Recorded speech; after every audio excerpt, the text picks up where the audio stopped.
coming in on me. The wind is so bad. I've just been sitting here like this for a while. This is YouTuber Gabby Petito, and her death is about to spark a manhunt that is about to grip the nation. Gabby was a young, vibrant, creative 22-year-old who above everything else was in love. Along with all these things, Gabby also loved to travel very much, and she actually documented a lot of her life on her YouTube channel where she would be traveling in her van life with her fiance, Brian. But behind these curated images and clips that we got to see online, something much darker was boiling over.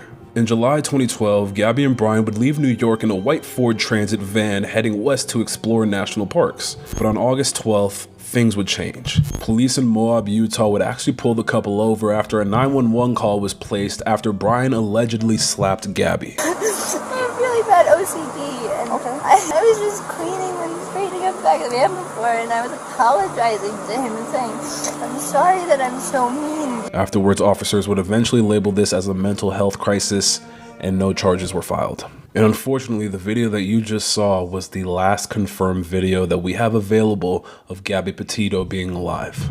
Days later, communication from Gabby would stop altogether. On August 24th, she had FaceTimed her mom for the last time, and on August 27th, a witness sees Brian and Gabby arguing at a restaurant in Jackson, Wyoming. Gabby's crying, and Brian was furious. And on August 30th, Gabby's mother would receive a chilling text, no service in Yosemite.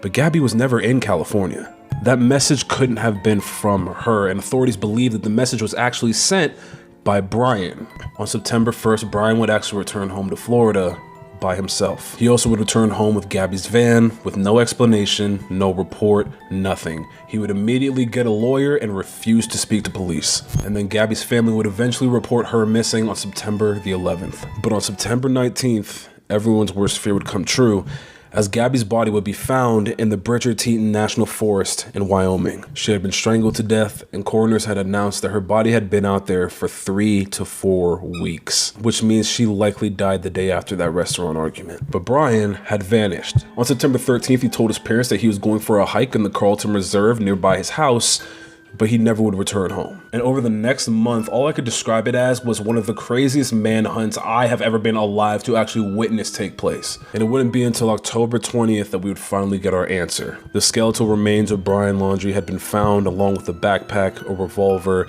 and a notebook in a dry bag. Inside of this bag was Brian's confession to killing Gabby.